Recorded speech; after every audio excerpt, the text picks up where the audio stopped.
Good evening, good evening, good evening. If you weren't watching pre-show, good evening. How you all doing out there? It's me, it's Tuesday night.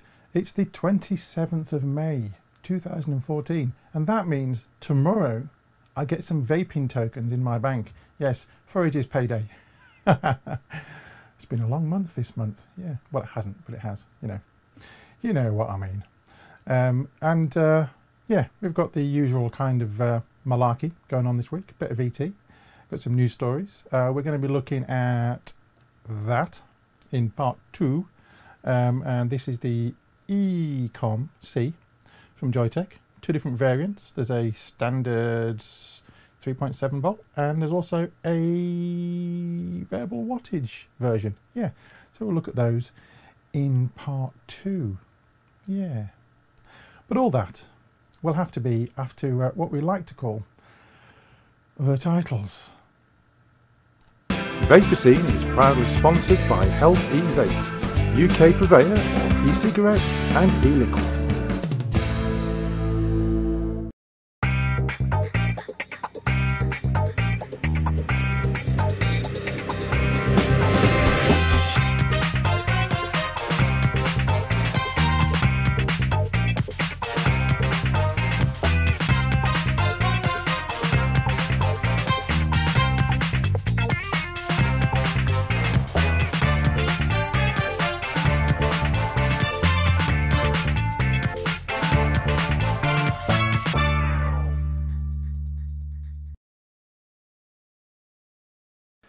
Yes, indeed, it's Tuesday, it's 9 o'clock, and that can only mean one thing. Yes, you're watching Vaper Scene here on vaportrails.tv. I'm just looking at chat there as the titles were playing. Freezing porn music. Yeah, bit of funky music this week.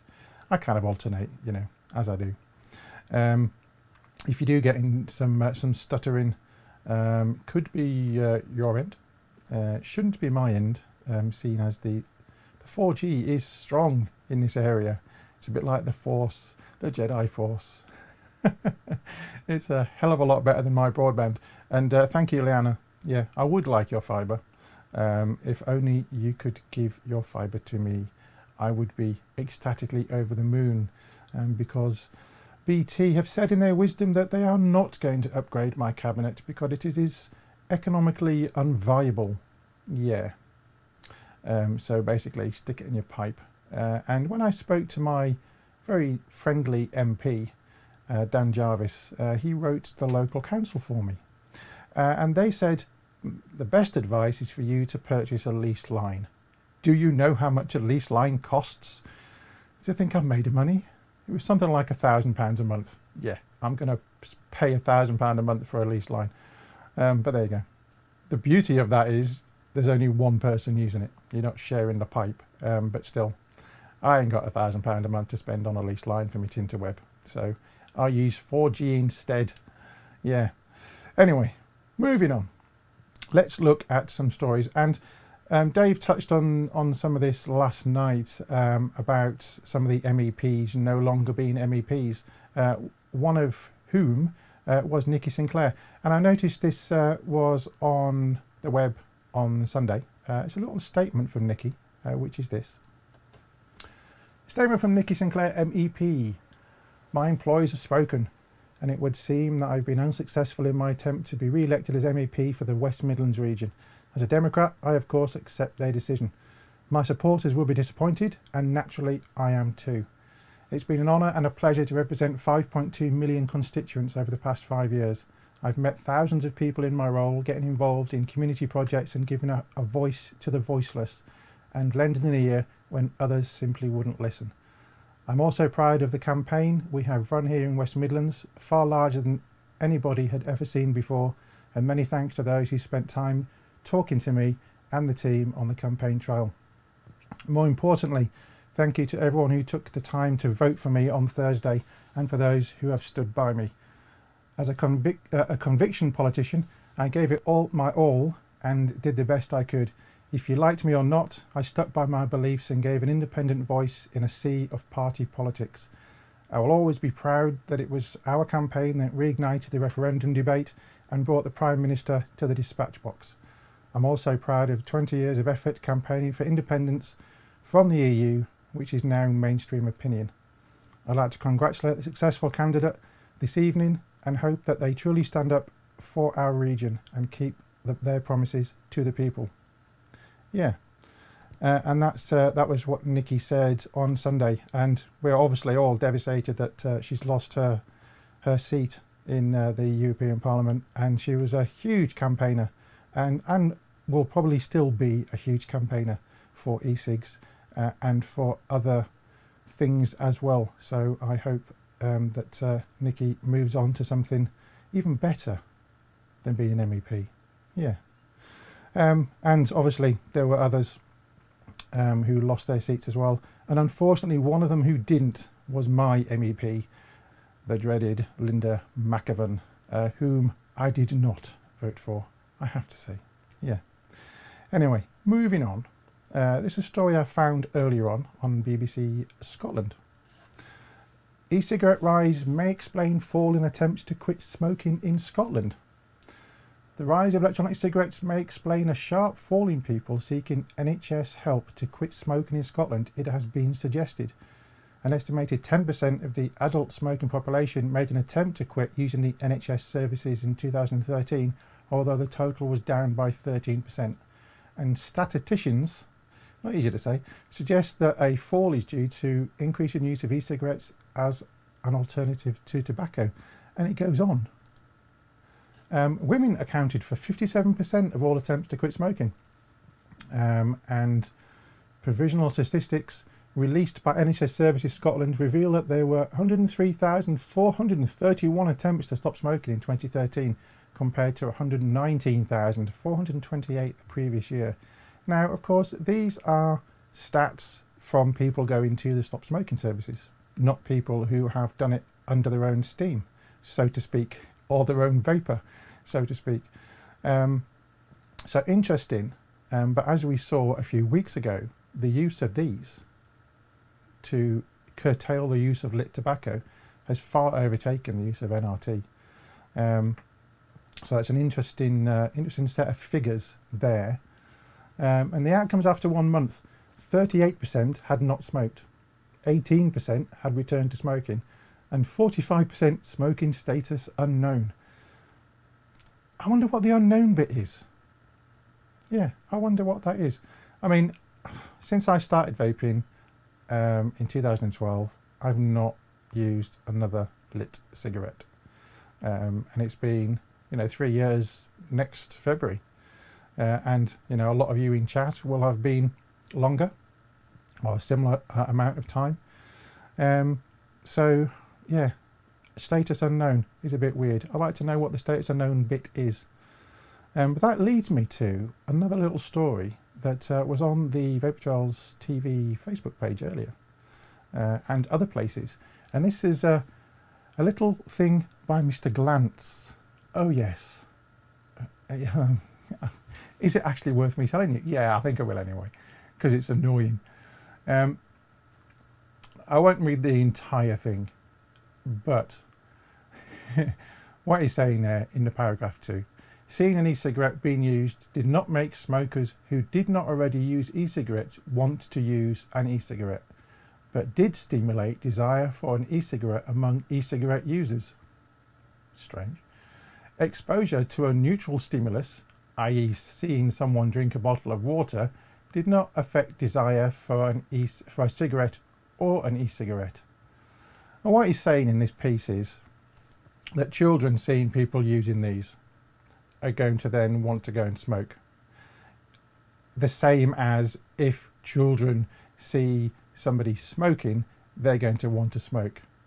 I really don't know what kind of medication this man takes, if any. He might take any, but we all know the reality, and he must be just on a different planet. Another interesting paper just published in Nicotine and Tobacco Research by William Leichner and colleagues in Oklahoma of people recruited in vape shops, and it's the effects of duration of electronic cigarette use. The cross-sectional study showed that the longer they had been using an e-cigarette, the fewer cigarettes they were smoking. Really?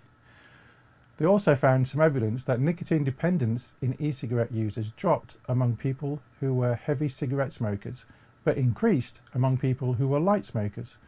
The authors raised the possibility that people using tank systems at vape shops may behave differently than people who use other kinds of e-cigarettes.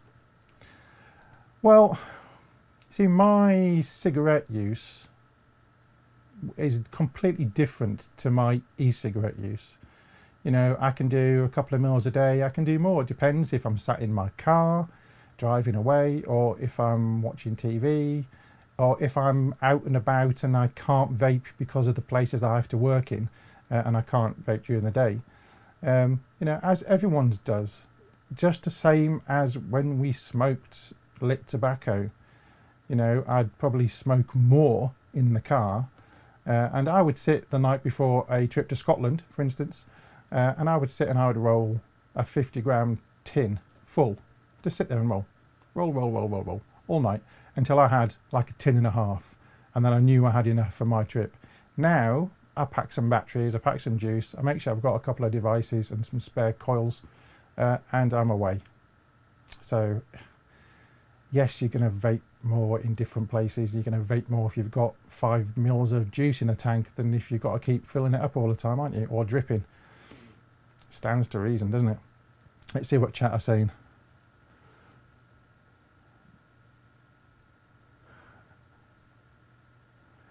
Yes.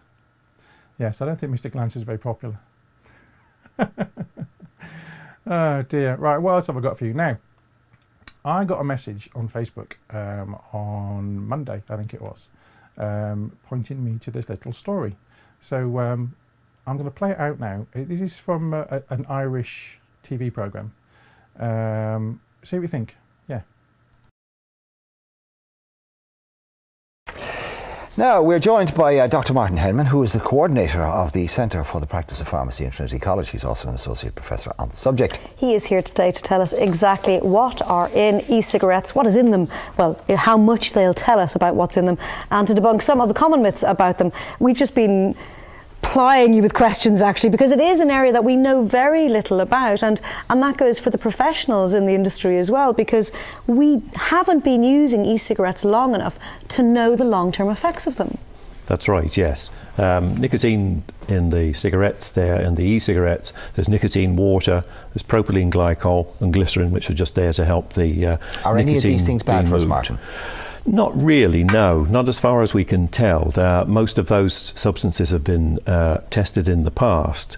However, we don't know their effects when used in this way long term, because nobody's ever inhaled them long term. Okay, I thought there was a question over propylene.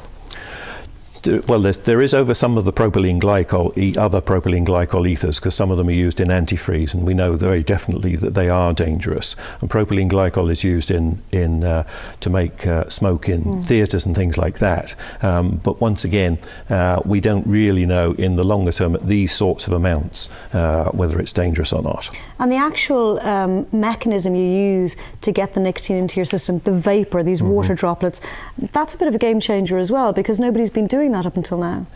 That's right, and each of the cigarette types that are produced seem to they've not necessarily produced the same size droplets, so some of them could be better than others. What happens is that they are pulled in as you breathe in. Some of them will land in the mouth and on the back of the throat, and some of the nicotine will get in that way, and the rest of it goes right down into the lungs.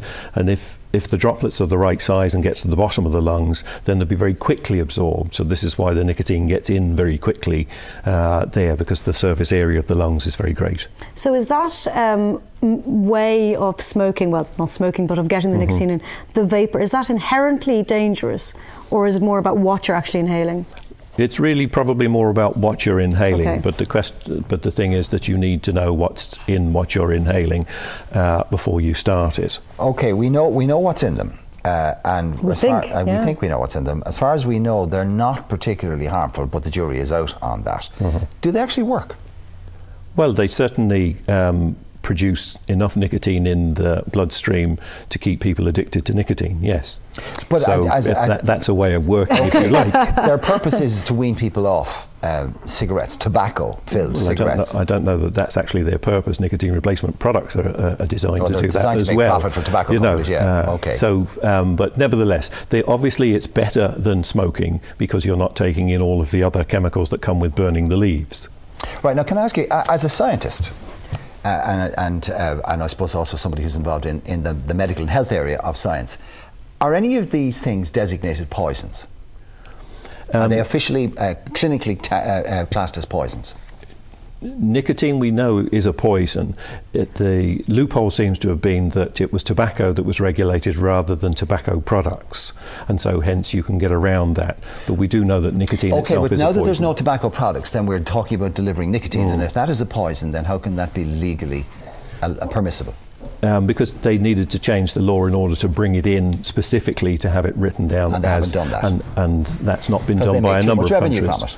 And that's not been done by a number of countries. Okay. And you were saying, Doctor, which is amazing to me, is that we simply don't know what the long-term effects of nicotine in isolation are on an individual, which is incredible considering how many decades humans have been putting nicotine into their systems. Yes, but on the other hand, we've never had a cigarette which didn't have nicotine in, and so therefore we haven't got that to compare with the ones that have nicotine and all of the other tobacco things. You know what you were saying is in an e-cigarette.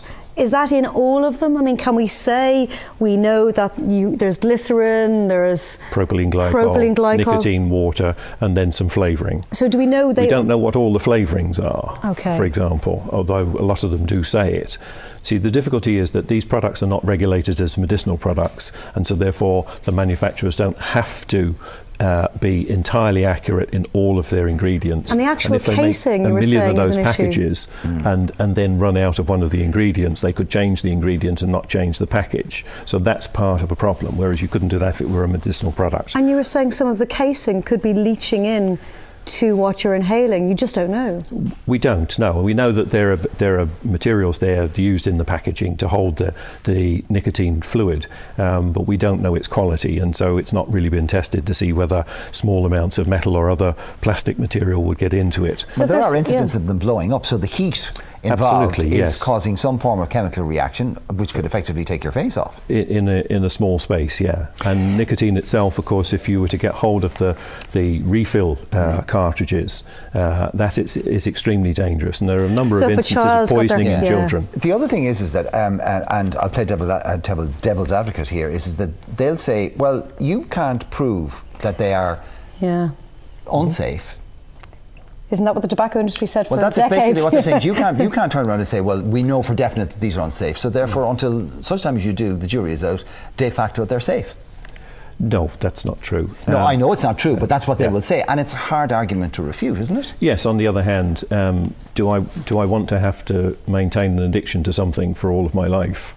And that's really all that I'm doing with the nicotine cigarettes. Martin, look, if somebody arrived if we'd never had cigarettes up to this point, somebody arrived with cigarettes now and tried to sell it to the populace, they'd be hung, drawn and quartered. They'd be taken to The Hague, to the Court of Human Rights. I mean, it's ridiculous. Well, you probably remember the old Bob Newhart sketch with him phoning Walter Raleigh in America and finding out about them and actually, burning maybe we leaves. should play that again. It might have to turn people off. It would be a good one. If people are at home right now and they're considering using e-cigarettes to help them wean themselves off cigarettes, what advice would you give them?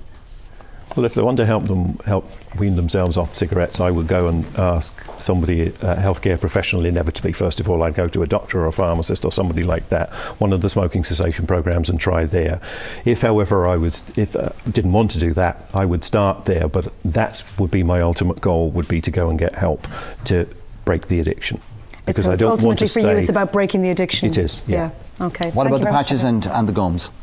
Patches and gums are fine because they deliver much less, and we know that they deliver much less. They just take the craving. They just take the craving off the cigarettes, whereas the e-cigarettes, you get almost as much nicotine from them as you do from a cigarette.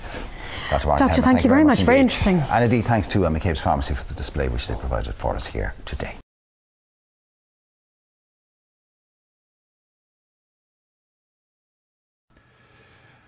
Yes, I was watching chat as that was playing through, and what got me was a bit at the end of that video where the presenter there, he name-checked the pharmacy who'd given them the stuff to show. Double standards, do you not think? Yeah, I think so. my personal opinion, not the opinion of Vapor Trials TV, but my personal opinion. I think that was a bit of a cheap shot. Yeah, some of that was correct. Some of it was rubbish. I just wish they would get it right for a change. And we all know Ireland's stance on cigarettes and e-cigarettes, don't we? Which is not cracking. I forget the name of the Irish MEP. I don't like her much. But there you go. What else are chat saying? No, Des, I won't play that again. Oh dear, I have to watch this stuff before it goes out as well, you know, when I'm putting it all together. So, you know, I end up vaping lots when I'm getting the show ready. But there you go. What I do have for you is they mentioned at the end of that piece a Bob Newhart sketch, which I've found for you. And it is rather amusing, I have to say. So I'm going to play you that now. And will it put you off cigarettes? No, it won't put you off cigarettes, but it'll give you a bit of a giggle. Here it is. Hello, who's calling? Oh, Sir Walter Raleigh from the colonies. Yeah, put him on, will you? Hey, Harry, you pick up your extension, will you? It's Nutty Walt again. Hi, Walt, baby. Good hearing your voice. Things are fine here, Walt. The a boatload of turkeys you sent us over here last November, they're still here, Walt. Yeah, they're walking all over London. See, that isn't a holiday over here, Walt. Just in America. Yeah, you got another winner for us, Walt, have you? Tobacco. What's tobacco, Walt? A leaf. You've got 80 tons of it. You bought 80 tons of leaves, Walt? Oh, you're beautiful, Walt. Walt, I don't know if you noticed last time, we have plenty of leaves over here in England. See, come fall, we're up to... It's a special kind of leaf. It's some kind of food, is it, Walt? No, not exactly. What do you do with the leaves, Walt? Lots of different things.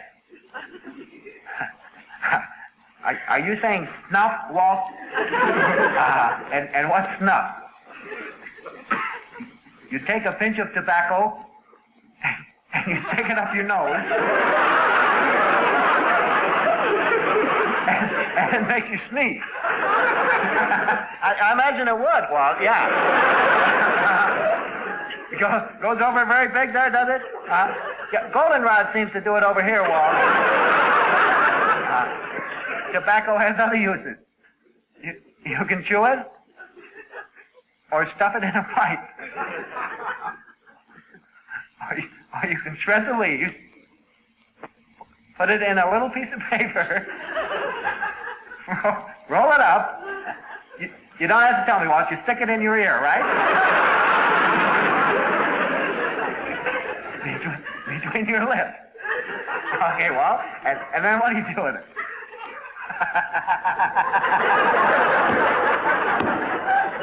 You set fire to it, Walt. Harry, you want to get on the intercom? I don't want the boys to miss this. You spilled your coffee. What's coffee, Walt? It's a drink you make out of beans. You roast them, and then you pour them in a cup. You drink it in the morning while you smoke your cigarette.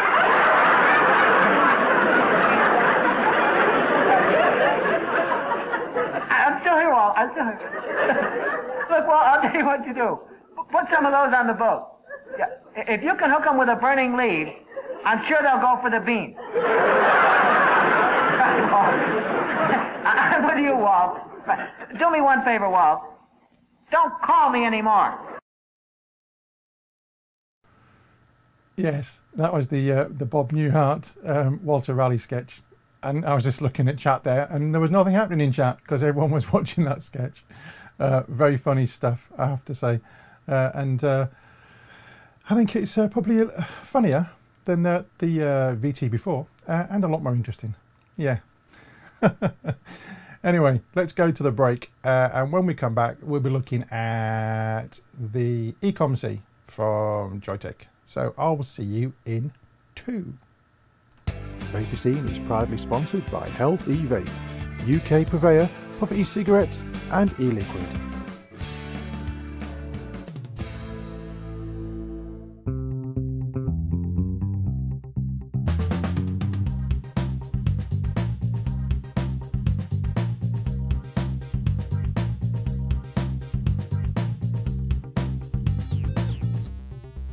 iVaper and iVaper Elixir, based in Yorkshire, for your e-cig needs. That's iVaper.co.uk and iVaper-elixir.co.uk. iVaper and iVaper-elixir.co.uk, proud sponsors of VaporTrails.tv.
Now it's back to Vapor Scene on Vapor Trails TV.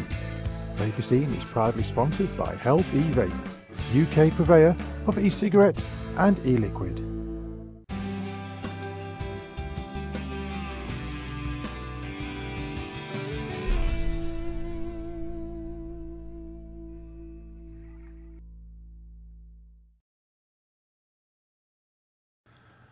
And it is. Welcome back to part 2. Yes. Of this week's Vapor Scene.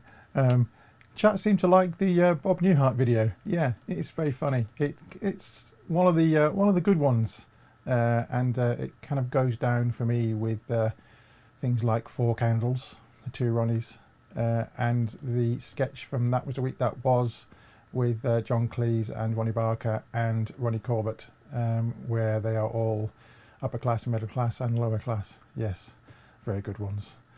The old stuff is still, it's old, but it's fantastic, isn't it? Yeah. Anyway, let us move on, because I got sent this last week, the eCom-C from Joytech. So I've been playing around with it, as you can imagine, and here it is on device cam. There's it's 1000 milliamp hour and a 900. The 1000 is a standard output, and the 900, the red one, is a variable wattage. I do say in this next bit of VT that this is 900, but it's not, it's 1000. And they come with these different tanks. Yeah, and there's also that one. But you'll see that in this bit of VT, which is coming right up right now.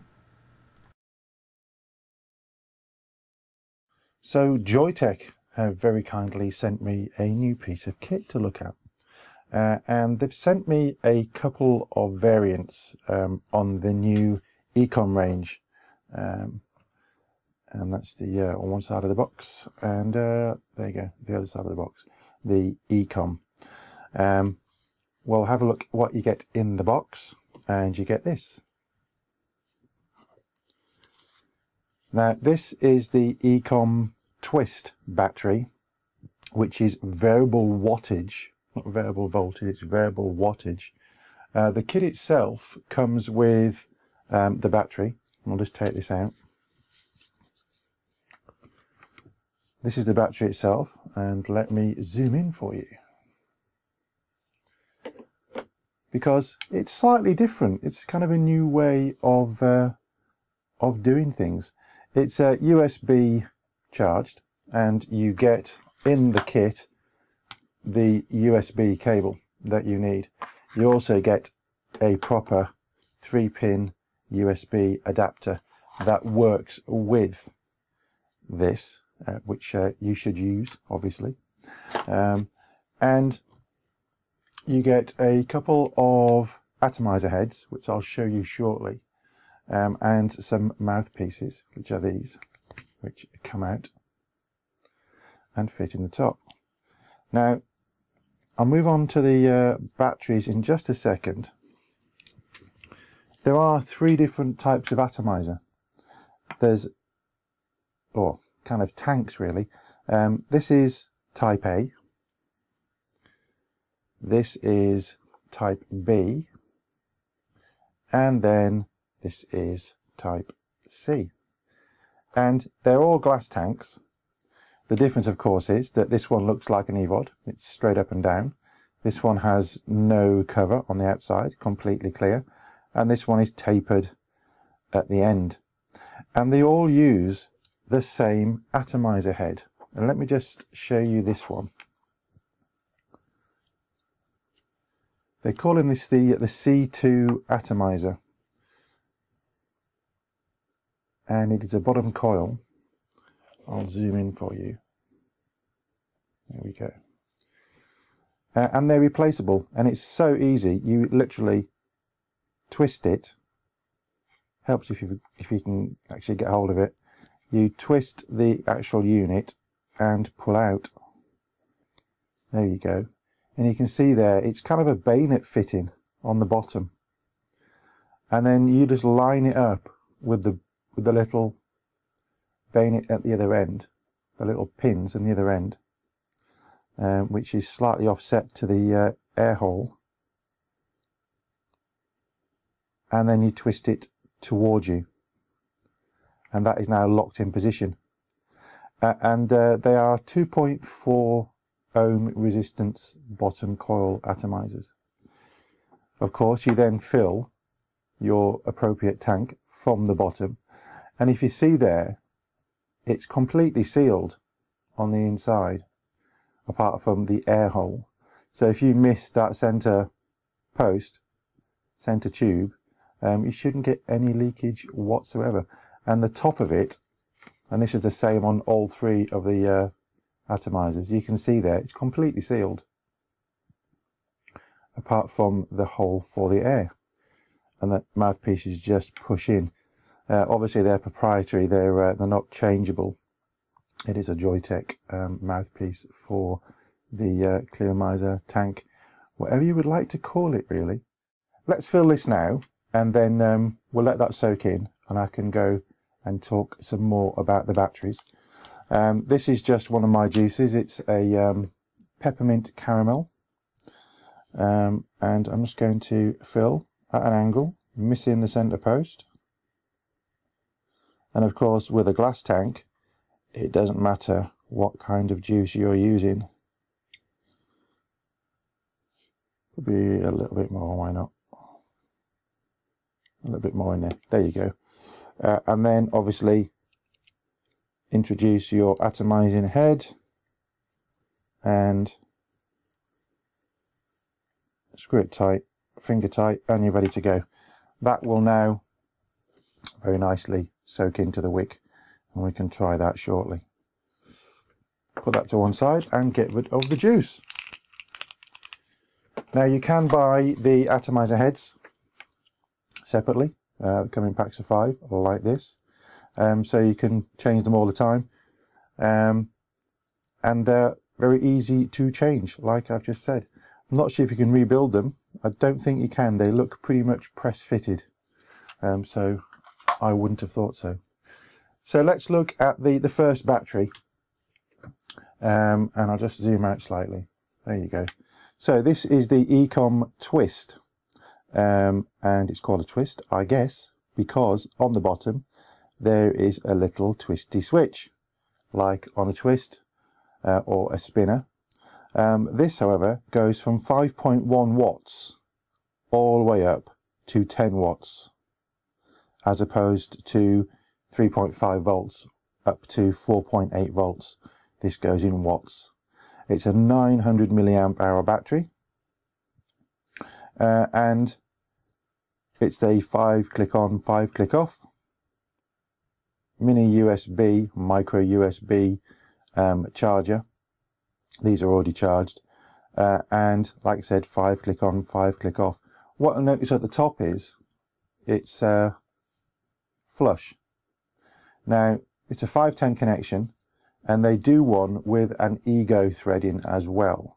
But if you had a 510 to ego adapter, that would work. Any 510 device will work, and of course we've got the one we've just filled. But the one that it would come with would be this one that looks a bit like an EVOD. And I'll put some more information up on the screen, but they are available in lots of different colours. So that is the twist version of the eCom. This is the other battery in the range. Again, it's a 900 milliamp hour battery, 5-click on, 5-click off with the USB charging. It also has a light at the bottom. Now you can turn this on or off. So if we do 5 clicks, the bottom light flashes, and there's also a little LED here which acts as your battery indicator. When you then press your fire button, that indicator will come on, and so will the bottom light. As the battery decreases, this light flashes faster. So the faster it's flashing, it means you're running out of power. If we turn it off, you get the flash at the bottom. If we then use 3 clicks, that will then turn this light off. So when you do 5 clicks, the battery is now turned on. You can see there by the little LED indicator on the inside. But when you press the fire button, the bottom light does not come on, only the side light. So you can turn that function off if you wish. I'm going to turn it back on again for a second. Okay, so that's now turned back on. The other thing that this battery does, it has 2 output modes.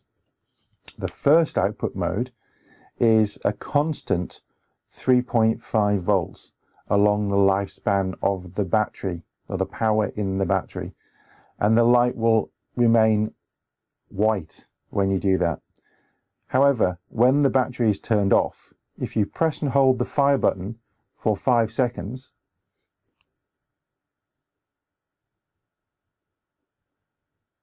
the light flashes orange.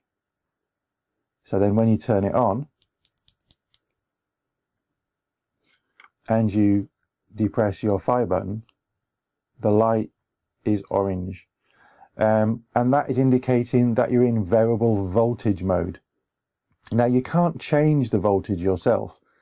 What's happening here is it will start at 4 volts when the battery is at 100%, and it will reduce down to 3.5 volts as the battery wears down. As the voltage comes out of the battery, then the voltage output is reduced in steps with how much battery power is actually left.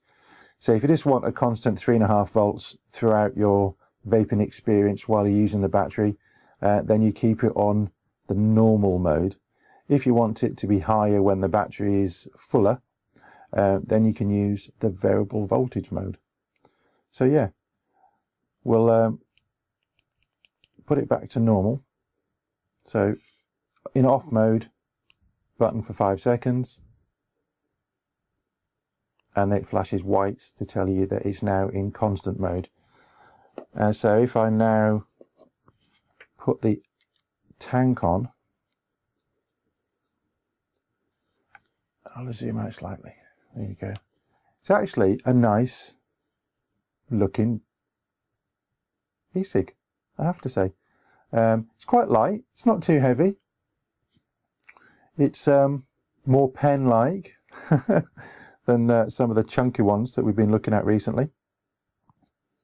But how does it vape? That's the question. Well, as you can see there, I got some vape out of it. The best thing for me to do is to use this until Tuesday, and then I can let you know how it is and what it's like. And I'll use this battery today, and I will use the variable wattage battery on Sunday, maybe a bit of both on Monday, and then I can talk to you about them on Tuesday. So I'll see you then. Tatty bye.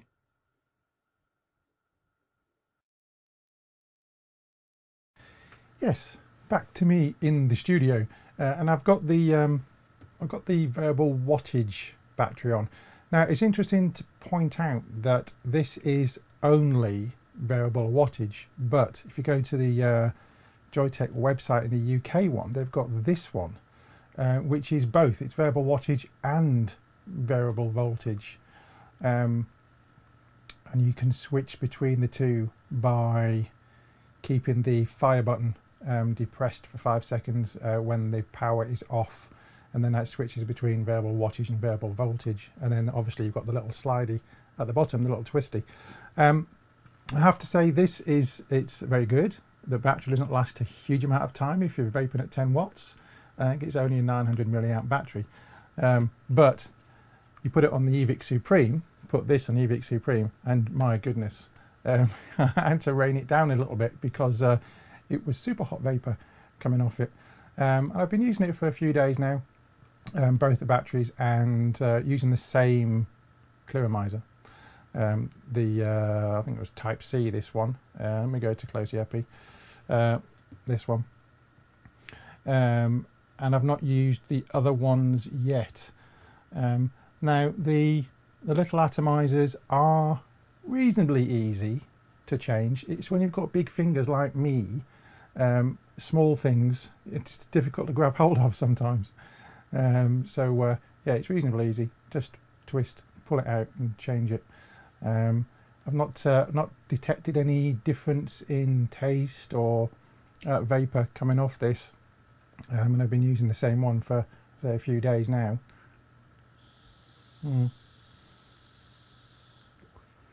But yeah, quite good, I have to say. I've not used any other tanks on the batteries either, so I will probably do that over the next few days, just to get a flavour for how they go with different tanks. And I haven't got the Ego threading on it, as you saw there. If I go back up closer, yeah, and take this off, you will see I've just got that version. I haven't got the Ego threading, so I need to find my Ego, my 510 to Ego connector to try something else. Yes, but I will do, and I shall let you know as I go on. I'm nearly out of time, but the eVic Supreme I've still been using a heck of a lot, apart from the last few days when I've been spending more time using the eCom-C, so I can tell you what it's like. And I've ordered one of these from Joytech, which is a Squape clone, to see if I can push the watts somewhat, because currently I'm only going up to 11, and I really want to push the watts up and see how the eVic Supreme plays when it's kind of 20 watts upwards, and I shall let you know what that's like. Yes. Now then, as we're nearly out of time, just a reminder that there's no Tin Your Tip tomorrow night because Mr. Dibley is having his wedding anniversary, So he'll be rather busy, and he's been in chat, and I won't say what he's been saying, but he plans to hurt quite a lot all over. Yeah, mainly probably from the frying pan around his head when he keeps talking about his wife's dodgy cooking. Yeah. Of course, there is on Thursday VT Talk with Dave and Sav plus guests, and on Sunday it is Dave's Tackle Box with Mr. Kitson and more than likely Mr. Dave Dawn. Monday, of course, it is the Haze Hour with Dave, Kat and Keith, and next Tuesday there is no Vapor Scene. I'm very sorry to say, no Vapor Scene next Tuesday. I'm rather busy over the next week and I won't be able to get a show out to you next week, but I'll be back the week after. Yes. Don't forget, of course, that on the other page there is DE Talk, which has started now. So if you are a German speaker, you can go across and watch DE Talk. And of course, there is every night of the week on RY4 Radio a cracking show with music and chat and what have you. So don't forget, you can listen to RY4 Radio every night, and I'm sure someone will put the link to RY4 Radio into chat momentarily. So I will see you in 2 weeks. So that will be the 10th of June. Yes, I'll see you in 2 weeks. And until I see you then, vape on and have a good one. Thanks for watching. See ya.